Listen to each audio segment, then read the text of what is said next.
Bueno, Pablo Zambrano, secretario ejecutivo de la Federación Nacional de la Salud, FETRASalud. Fíjate, la expectativa de los trabajadores venezolanos estaba concentrada en aumento de salario. Uno de los problemas, y yo lo considero uno de los más políticos en el país, que va directamente a la problemática social del obrero, del profesional, del técnico en Venezuela, es precisamente el salario, que lo han convertido, lo han convertido en un ingreso, por supuesto un ingreso insuficiente. La Constitución venezolana es muy clara. El artículo 91 señala que el salario, para resumirlo, tiene que ser digno y suficiente. Eso no está sucediendo. Ahorita el salario es un poquito más de $3 el mínimo.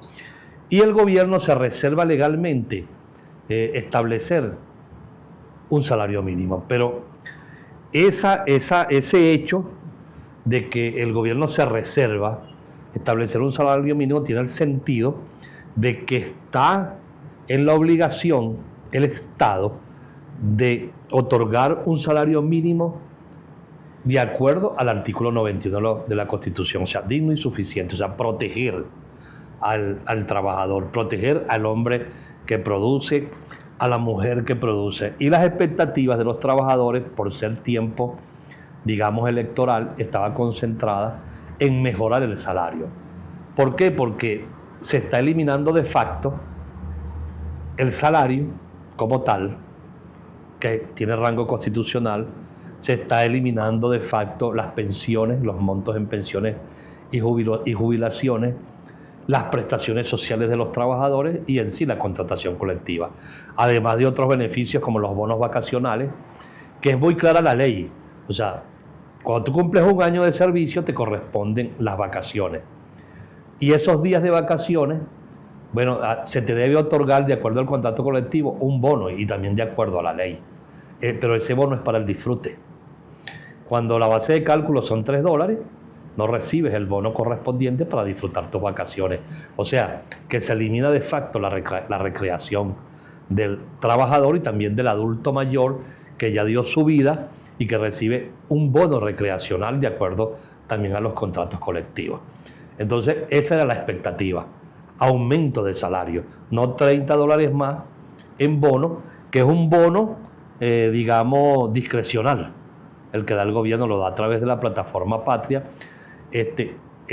Cualquier beneficio para los trabajadores va al cargo, no a la persona. Entonces, uno de los grandes problemas que tenemos es que se centralizó la nómina en esto que se llama la plataforma Patria, y todo pago va en base a la cédula de identidad. O sea que si tú eres jubilado, eres pensionado, te otorgan uno solo, cuando le corresponde al cargo, a los dos cargos que desempeñan.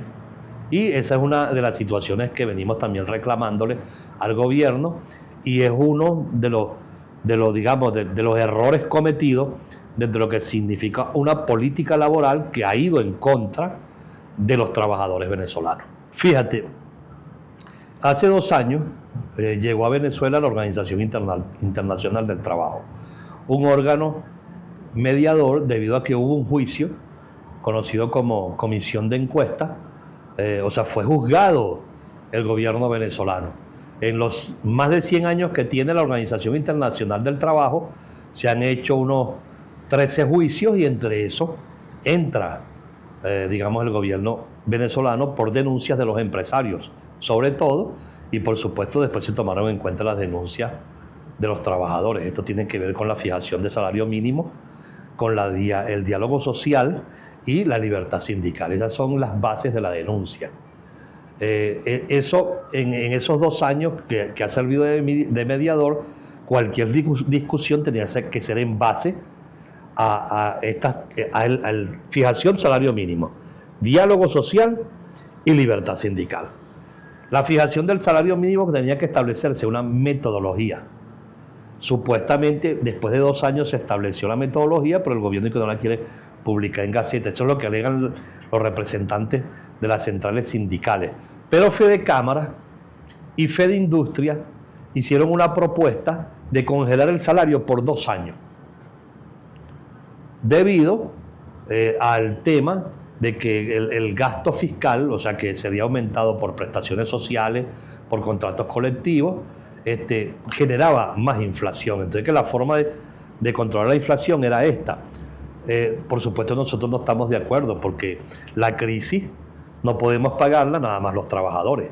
Y como lo dije anteriormente, con esta política se ha venido eliminando de facto el salario, el contrato colectivo, las pensiones, las jubilaciones y por supuesto las prestaciones sociales y el fideicomiso, los intereses generados. Entonces, ¿cómo repartimos esa crisis? Si eso es así, el gobierno tendría que ser muy severo con la corrupción.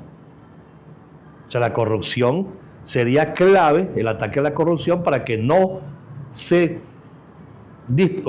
fugaran, pues, digamos, los dineros del Estado, que ya vimos que hubo un acto de corrupción de un ministro petrolero, pero inmenso, 23.000 millones de dólares. Eso pueden ser las reservas internacionales de un país. O sea, es la magnitud. Pero seguimos viendo que el gobierno no tiene medidas de austeridad. Ejemplo, tú ves un funcionario del Estado y cualquier funcionario tiene escolta y tiene carros muy costosos.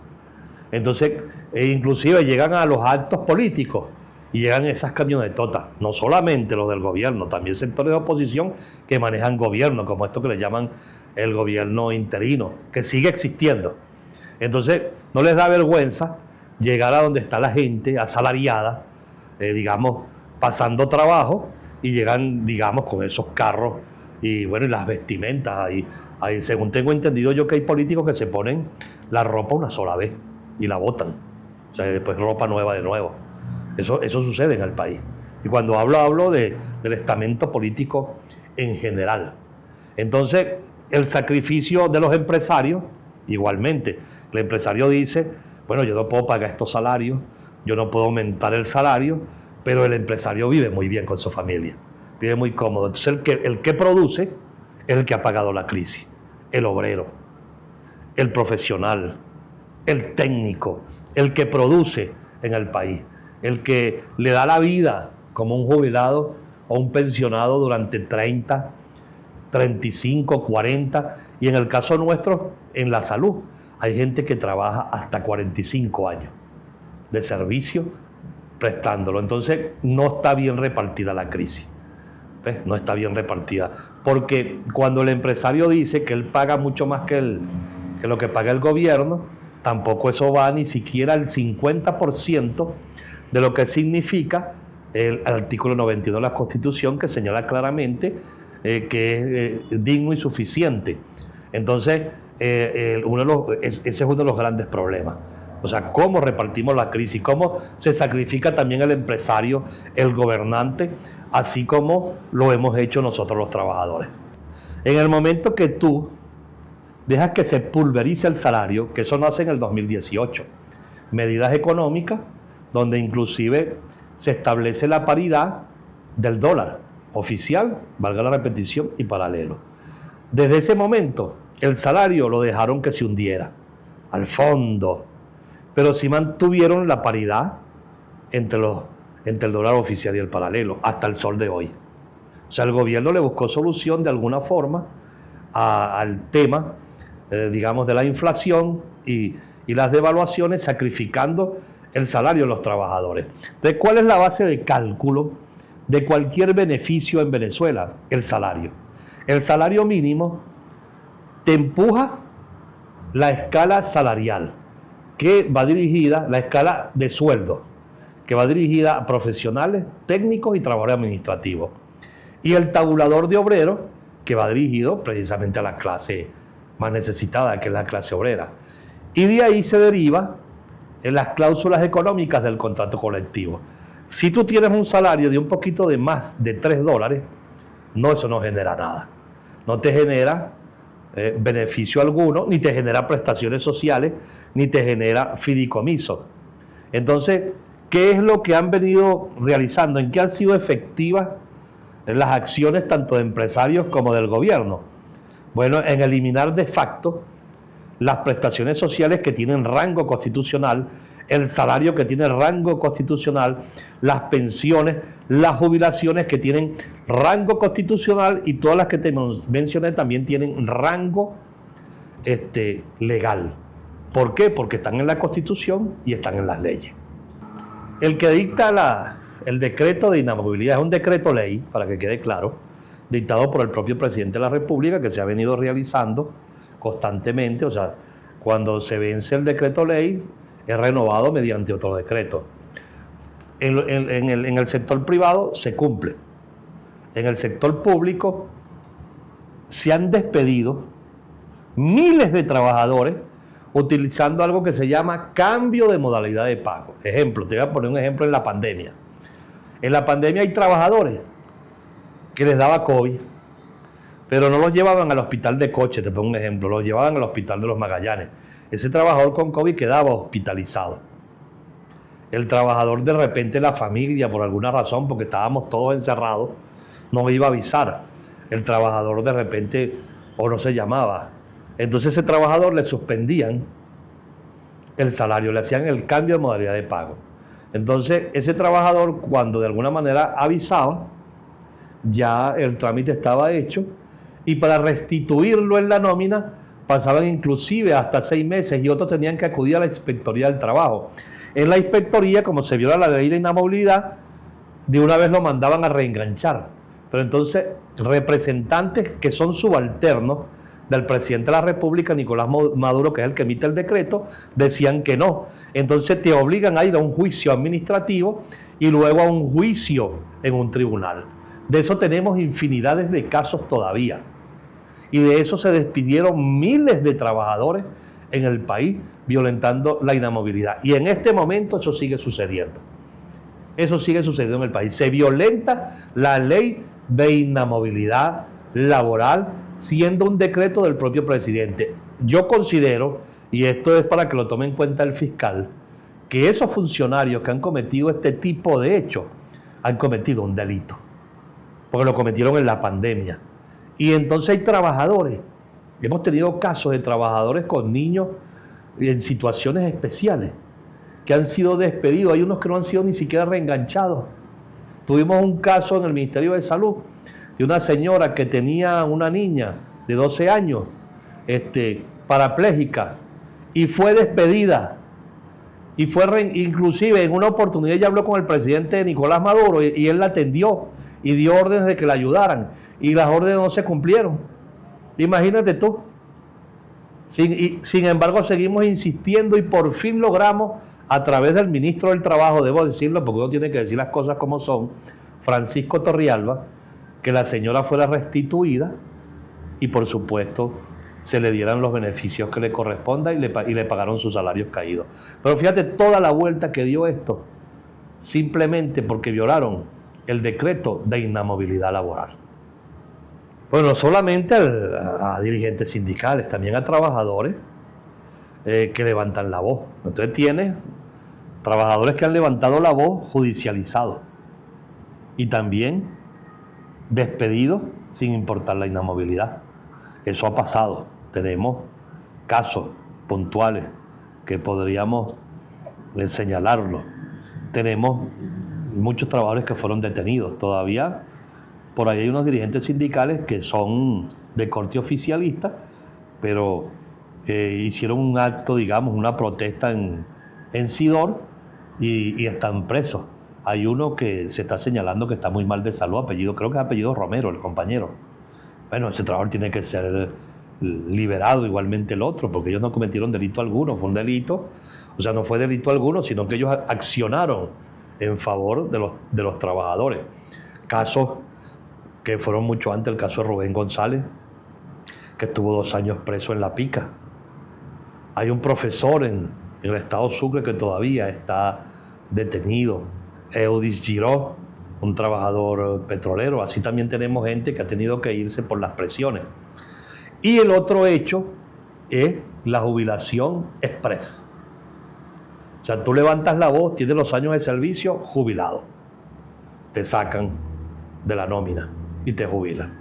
Esa ha sido la forma, digamos, como se ha ido materializando la presión hacia el reclamo justo de los trabajadores. Que debo decir que en los últimos años los que han estado en la calle reclamando derechos sociales somos los trabajadores, no han sido ni los partidos.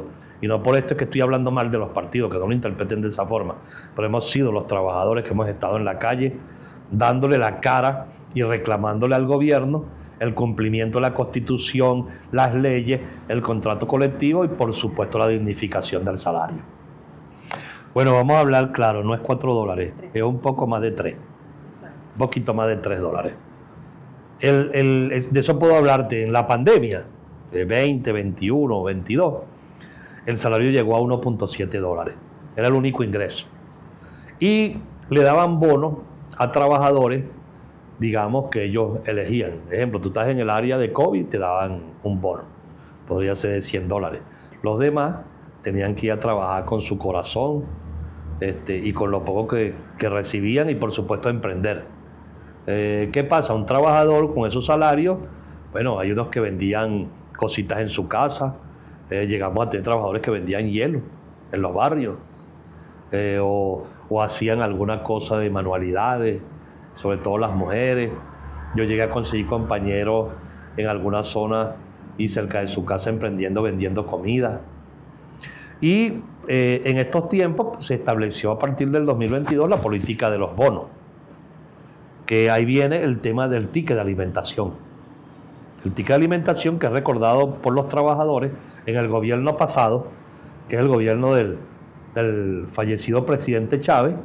Se entregaba el salario, o sea, se pagaba salario y se entregaba una tiquera. Pero tú con esa tiquera hacías un mercado. Ibas al mercado, hacías un mercado para tu familia y también podías darle 3 tickets a tu mamá, 2 tickets a tu hermana. Eso se convirtió en un patrimonio familiar. Eso también se perdió. Ese es el único bono legal que existe, para que sepan. Porque el cesta ticket tiene el rango legal porque hay la ley de alimentación. Y está establecido en las contrataciones colectivas. Y el contrato colectivo es la única ley en Venezuela que no necesita ir a la Asamblea Nacional. Se discute entre patronos y trabajadores y se convierte en ley de la República. Entonces eso fortalece lo que significa el bono de alimentación. El bono de alimentación, la ley dice que representa un almuerzo diario. Ahorita está establecido en $40 que no representan digamos, el almuerzo diario. Eso es parte de lo que debemos recuperar, de los beneficios contractuales y legales que tenemos que recuperar los trabajadores. Es el único bono legal. O sea, el bono de 130 debería ser de ticket y el salario debería ser aumentado. Entonces construyes un ingreso entre salario y ticket. No vas a otorgar solamente salario, o sea que tienes el instrumento para establecer un bono que no genera prestaciones sociales ni genera nada en las contrataciones colectivas, pero tampoco puedes dejar morir el salario, que es el que genera más beneficios a los trabajadores. Entonces, ¿qué ha hecho el gobierno? Bueno, simplemente ha bonificado, ha construido ingresos y ha violado la Constitución, ha violado la ley cuando ha dejado el que se pulverice el salario de los trabajadores. Eso no es nada revolucionario, para que quede clarito. Eso no tiene nada que ver con los pensamientos, digamos, de Carlos Mar, para el que lo ha leído, u otros, digamos, personajes que llegaron a escribir sobre estos temas que tienen que ver con la revolución. Podríamos hablar de Federico Engel, de otros, por supuesto. Entonces, en Venezuela, la ley es clara y el Estado y el gobierno siguen violando diariamente la Constitución y la ley, por supuesto, orgánica del trabajo y otras. También tenemos el Estatuto de la Función Pública. Ahí es donde vamos con el tema de las cargas. Yo dije repartir la crisis. Ahí, de alguna manera, puede ser un impuesto. Pues inclusive va a llegar a través del CENIAT, según la ley. Todo lo que beneficie a los trabajadores nosotros siempre lo vamos a aprobar. Ya llegaron a un acuerdo y bajaron el porcentaje. Primero era 15, ahora lo bajaron a 9 y señalaron que digamos, el emprendimiento que esté registrado dentro de un sistema, digamos, que tienen o una comisión de emprendimiento queda excepto. Ahora, ¿qué se necesita para que eso tenga el efecto que quiere el pensionado? Porque estamos hablando de solamente pensionado, o sea, el que cotizó las 750 cotizaciones, que la gran mayoría de los trabajadores venezolanos lo hacen doble, porque tú en 14 años cotizas las 750, en 28 tienes el doble, que esos son muchísimos los trabajadores venezolanos, la mayoría son jubilados con más o pensionados con más de 28 años, o sea, le diste doble cotización a la seguridad social que está representada en el Instituto Venezolano de los Seguros Sociales en Venezuela. Entonces, ¿qué es lo que no puede ser? Que nos vayan o sea, que a los pensionados, porque de paso debo decirte que soy pensionado también, igual que Nicolás Maduro, pues él me lleva un año a mí, no sea un bono a través del sistema patria. ¿Ves? No puede ser eso. Porque entonces un derecho que me nace a mí porque coticé la seguridad social, si tú me lo aplicas de esa forma y yo tengo ese bono, digamos el bono de guerra, a través de un cargo que yo desempeñe, porque tú puedes, aquí en Venezuela tú puedes ser activo y puedes estar pensionado. Eso pasa mucho. Entonces te eliminan el bono en el cargo de activo. ¿Ves? Entonces tiene que ser un bono, o sea, una pensión y ya.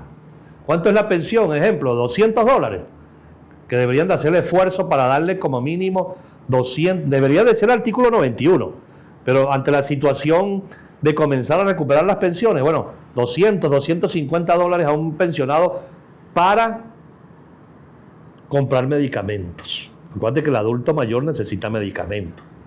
Pero también usa desodorante, ¿verdad?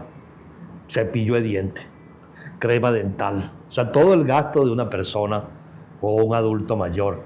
Y come, se alimenta. El barbero. Esto se convirtió en una necesidad también. Pagar servicios. Hay un problema inmenso en Venezuela con el tema de la diáspora. Infinidades de adultos mayores solos. En estos días hicimos un recorrido, porque lo hacemos siempre para un edificio, inclusive no zona digamos, zona, estamos hablando Baruta, visitamos varios edificios y la gran mayoría eran adultos mayores, o sea, pensionados. Conseguimos gente con nietos cuidándolos porque los hijos están fuera. Conseguimos parejas que están solos. O sea, ese es el pensionado. O sea, ¿cómo vive? Ya no pueden dar más porque hay muchos que tienen edades avanzadas. Entonces tienen que tener un ingreso. Ahí sí hay que construir un ingreso. Porque ya la pensión no te va a generar prestaciones ni nada. Entonces hay que construir un ingreso que le permita a ese hombre que entregó su vida en una empresa, sea privada o del Estado, vivir con dignidad. O sea, que el abuelo ese que los nietos adoran, porque así es la vida en este país, viva con dignidad. Entonces, lo otro, ¿cuánto van a recaudar? Publíquenlo. Vamos a publicar cuánto se recaudó desde que comience el pago correspondiente a ese 9%. Vamos a publicarlo. Mira, se recaudó tanto, para que nosotros, los pensionados de alguna manera, incluyendo a Nicolás Maduro, que es pensionado, tenga visión de lo que pueden el gobierno como tal dentro de su presupuesto y lo que maneja y los ingresos extras que entran por encima del presupuesto. Porque recuerda que también ahora el petróleo, que por las sanciones se vendía, podemos hablar de un 50 o 60% menos, ahora se le dieron licencia. Entonces subió ese ingreso. Pero aquí hay ingreso en dólares por gasolina, hay ingreso en dólares por oro, por la explotación también del hierro y otras cosas más. Entonces lo justo es darle al pensionado venezolano, valga la repetición, una pensión que le permita en esa etapa de la vida, del final de la vida, vivir con dignidad.